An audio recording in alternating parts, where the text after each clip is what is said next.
2026 has genuinely been one of the best years for gaming in a long time, and I don't mean that casually. I mean critics are handing out 89s and 90s like they're going out of fashion. Games are breaking Metacritic records. Franchises that have been around for decades are somehow putting out their best work ever. So today we're ranking the 10 best games you can actually play right now in 2026. Reviewed, scored, and worth every minute of your time. We're going from 10 all the way down to number 1, and trust me, the top 3 alone are worth staying for. Let's get into it. Kicking things off at number 10, and this one is fresh. Like genuinely just released fresh. 007 First Light is IO Interactive's take on James Bond. And before you say anything, yes, this is the studio behind Hitman, the slow, methodical stealth assassination series, making a fast-paced, action-heavy Bond game, and somehow, it works. Early reviews are glowing. Critics are praising the story, the set pieces, the way IO have reimagined Bond as a younger, rougher character before he became the legend we know. The full verdict isn't even in yet, and it's already cracking top 10 lists everywhere. Number 10 for now, but don't be surprised if this one climbs. Coming in at number 9, Neo 3. And look, if you've never played a Neo game before, the pitch is simple. Take Dark Souls, set it in feudal Japan, make it faster, make it harder, make it absolutely stunning to look at. That's Neo. And Neo 3 is the best one yet. Team Ninja have been quietly perfecting this formula for years, and it shows. The combat is deep, the build variety is insane, and the world they've built here is genuinely breathtaking. 86 on Metacritic. Souls-like fans, this is your next obsession if you haven't already started. And if you have, you already know. Number 8, Monster Hunter Stories 3, Twisted Reflection. Now, if you've only ever played the mainline Monster Hunter games, the hunting, the crafting, the multiplayer, Stories is a completely different beast. This is the RPG side of the franchise. Turn-based combat, monster collecting, deep story. Think Pokemon, but with Monster Hunter's world and lore behind it. And Twisted Reflection is the best entry in the series by a mile. Capcom in 2026 is just operating on a different level, honestly. This is their 3rd game on this list, and we're only at number 8. 86 on Metacritic. If you love JRPGs and haven't touched this yet, fix that immediately. Number 7, Pragmata. And this one genuinely deserves way more attention than it's getting. Pragmata is a brand new IP from Capcom. No franchise, no sequel, no safety net. Just a completely original sci-fi game set on an AI-controlled space station. You play as an astronaut named Hugh and an android named Diana, and the two of them fight through the station together, Hugh blasting enemies in classic shooter fashion, while Diana hacks them to make them vulnerable. The way these two mechanics interlock is genuinely brilliant. It sounds simple, but in practice, it's one of the most satisfying gameplay loops of the year. 85 on Metacritic. Fresh, original, and proof that Capcom isn't just living off their back catalog.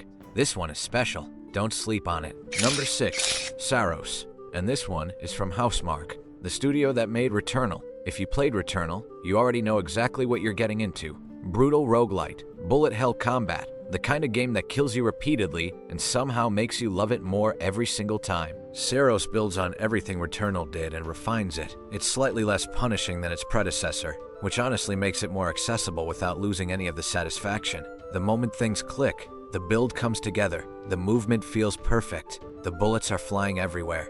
There is genuinely nothing else like it. 87 on Metacritic. Housemarque knows exactly what they're doing, and Saros proves it all over again. If you loved Returnal, this is unmissable. If you bounced off Returnal, give this one a shot first. You might just surprise yourself. Number 5, Mugenics. And this one has a story behind it. Mugenics was first announced back in 2013, 13 years ago. It disappeared, got canceled, got quietly revived, and then finally, launched in 2026. And after all that wait, it delivered. It's a cat-breeding roguelite strategy game which sounds absolutely unhinged. And honestly, it is, but in the best possible way. The depth underneath the cute surface is genuinely surprising. Every run feels different, every decision matters. And the whole thing is wrapped in this charming, weird little world that just pulls you in. 88 on Metacritic. 13 years in development and it still managed to surprise everyone. That's not just a good game, that's a comeback story. Number 4, Mixtape. And this is the one I feel like nobody is talking about enough. Mixtape is an emotional narrative adventure built entirely around music from the 80s and 90s. You're playing through memories, snapshots of teenage life, friendships, first loves, growing up, all tied together by a soundtrack that hits harder than it has any right to. It's not a long game, it's not a mechanically complex game, but it is one of the most genuinely moving experiences of 2026 that will stay with you long after the credits roll. 88 on Metacritic. The hidden gem of the year that deserves to be on everyone's radar. If you want something different, something that actually makes you feel something, this is it. Number 3. Resident Evil Requiem. And Capcom just refuses to miss. Requiem is being called the best mainline Resident Evil game in over 20 years. Better than Village, better than RE7. The only games in the franchise sitting above it are the RE2 and RE4 remakes. And that is incredible company to be in. What makes it work is the balance. 2 protagonists, Leon Kennedy, who fans have loved for decades, and Grace Ashcroft, a brand new character who critics are unanimously calling the best new addition to the franchise since the original 4. The horror is real, the action is satisfying, and the scope of the whole thing is just enormous. 89 on Metacritic, Capcom's greatest hits wrapped into one game. The fact that this is only number 3 tells you everything you need to know about how good 2026 has been. Number 2, Pokemon Pokopia. And before you say anything, yes, Pokemon. At number 2, on a serious game of the year list, because Pokopia is not your average Pokemon game. Game Freak clearly looked at the criticism that has been building for years, the technical issues, the lack of ambition, the feeling that the franchise was running on autopilot, and actually did something about it. Pokopia feels genuinely fresh. The world is alive, the new mechanics are inventive, and the whole game has an energy to it that the series hasn't had in a long time. It held the number 1 spot on Metacritic for months, only getting dethroned in the last few weeks. 89 on Metacritic, the Pokemon comeback nobody saw coming. And honestly, after years of disappointments, it feels really good to be a Pokemon fan again. And the number 1 best game to play right now in 2026, Forza Horizon 6, 92 on Metacritic. The only game this year to break into the 90s. And honestly, it's not even close. Playground Games took everything that made Forza Horizon the best open-world racing franchise and set it in Japan.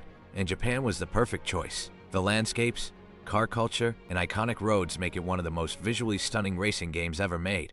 026 has been a phenomenal year for gaming, and Forza Horizon 6 is sitting right at the top. And that is your top 10 best games to play right now in 2026. But right now, if you're looking for something to play this weekend, you've got 10 options, and every single one of them is worth your time. Now I want to hear from you. What's your personal game of 2026 so far? Drop it in the comments. I read every single one. See you in the next one.